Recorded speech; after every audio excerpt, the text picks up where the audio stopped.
ইদা আসবাহা ইবনু আদম, আদম সন্তান যখন সকালবেলা ঘুম থেকে ওঠে, উঠার পর সমস্ত অঙ্গ প্রত্যঙ্গ গুলা জিহ্বাকে ডাক দেয়। পা জিহ্বাকে ডাক দেয়, হাত জিহ্বাকে ডাক দেয়, কান জিহ্বাকে ডাক দেয়, চোখ জিহ্বাকে ডাক দেয়, নাক জিহ্বাকে ডাক দেয়। বলেন তো আমাদের সব অঙ্গগুলা আগামীকাল সকালে যদি আল্লাহ বাঁচায়, যদি উঠি, কারে ডাক দিবে?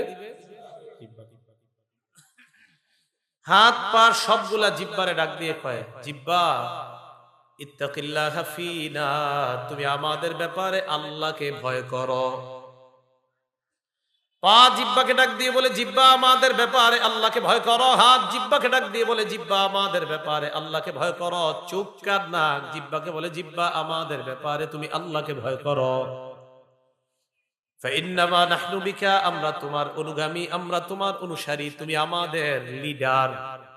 বলেন সব অঙ্গ প্রত্যঙ্গ কার অনুসারী? জিহ্বার। বলেন কার? এবার সব অঙ্গ প্রত্যঙ্গ সকালবেলা বলে, জিহ্বা ফাইন ইস্তাকামতা ইস্তাকামনা, তুমি যদি ঠিক থাকো আমরা সবাই ঠিক থাকবো। ওয়া ইন ইওয়াজাজতা ইওয়াজাজনা, জিহ্বা তুমি যদি বাঁকা হয়ে যাও আমরাও বাঁকা। ফোন দিয়ে বললেন 10,000 টাকা সুদ আনো। এই যে জিহ্বা সুদের কথা বললো, সুদ হারাম না হালাল? সুদ কি সোজা রাস্তা না বাঁকা রাস্তা? জিহ্বায় বললো সুদের কথা, পা হেঁটে গেল সুদ আনতে, হাত গিয়ে ধরলো পা। হাত বলে, জিহ্বা তুমি যদি বাঁকা না হইতা আমরা বাঁকা হইতাম না, তুমি বাঁকা হয়েছো তাই আমরাও বাঁকা হইতাম। প্রত্যেক দিন সকালে এই হাদিসটা স্মরণ করবেন যে সকালবেলা আমার সব অঙ্গ প্রত্যঙ্গ জিহ্বাকে ডাক দিয়ে কয়, জিহ্বা আমাদের ব্যাপারে আল্লাহকে ভয় করো। এখন থেকে প্র্যাকটিস করেন যেন রমজান মাসে প্রত্যেক দিন সাহরি খাওয়ার সময় আমার আপনার মনে থাকে যে এই যে উঠলাম, আমার অঙ্গ প্রত্যঙ্গ জিহ্বারে বলতেছে, জিহ্বা আল্লাহরে ভয় করো। আর রাসূল হাদিসের মধ্যে বলছে রমজানের রোজা ছিদ্র হয় দুই অপরাধে, মিথ্যা আর গীবত। এই মিথ্যা আর গীবত জিহ্বার মাধ্যমে। মিথ্যা আর গীবত কিসের মাধ্যমে হয়? আর জিহ্বারে সবাই কি বলে, কারে ভয় করতে? আল্লাহ। সব অঙ্গ প্রত্যঙ্গ জিহ্বারে কয়, জিহ্বা আল্লাহরে ভয় করো। আর এই জিহ্বার কারণে রোজা ছিদ্র হয়ে যায়। তাহলে একটু মিলান, জিহ্বার কারণে রোজা হয় ছিদ্র, তাই জিহ্বা যদি সঠিক রাখি রোজা ঠিক থাকবে। জিহ্বা যদি বাঁকা হয় রোজাটা ছিদ্র হয়ে যাবে। আল্লাহ আমাদেরকে বোঝার তৌফিক দান করেন। তিরমিজি শরীফের 2408 নম্বর হাদিসের বর্ণনা।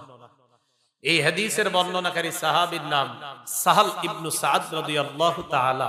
তিনি বলেন, ক্বালা রাসূলুল্লাহ সাল্লাল্লাহু আলাইহি ওয়াসাল্লাম, নবীজি বলেন, মাইয়াতাকাফফালু লি মা বাইনা লাহইহি ওয়া মা বাইনা রিজলাইহি আতাকাফফালু লাহু বিল জান্নাহ। নবী বলেন, আমার কোন উম্মত যদি আমাকে দুইটা অঙ্গের নিশ্চয়তা দিয়ে দেয়, 1 নাম্বার 2 চোয়ালের মাঝখানে জিহ্বা, 2 নাম্বার 2 রানের মাঝখানে লজ্জাস্থান, এই দুইটা অঙ্গের নিশ্চয়তা যদি দিয়ে দেয়, আমি নবী তাকে জান্নাতে নেওয়ার জিম্মাদার হয়ে গেলাম। জিহ্বা আর লজ্জাস্থান। তিরমিজি শরীফের 2409 নম্বর হাদিসের বর্ণনা। এই হাদিসের বর্ণনাকারী আবু হুরায়রা রাদিয়াল্লাহু তাআলা আন, তিনি বলেন, عن أبي هريرة رضي الله تعالى عنه قال قال رسول الله صلى الله عليه وسلم, নবীজি বলেন, মান ওয়াকাহুল্লাহু শাররা মা বাইনা লাহইহি ওয়া শাররা মা বাইনা রিজলাইহি দাখালাল জান্নাহ। কোন ব্যক্তিকে যদি আল্লাহ জিহ্বার গুনাহ থেকে বাঁচায় আর লজ্জাস্থানের গুনাহ থেকে বাঁচায়, এই ব্যক্তি মারা যাবে আর জান্নাতে প্রবেশ করবে।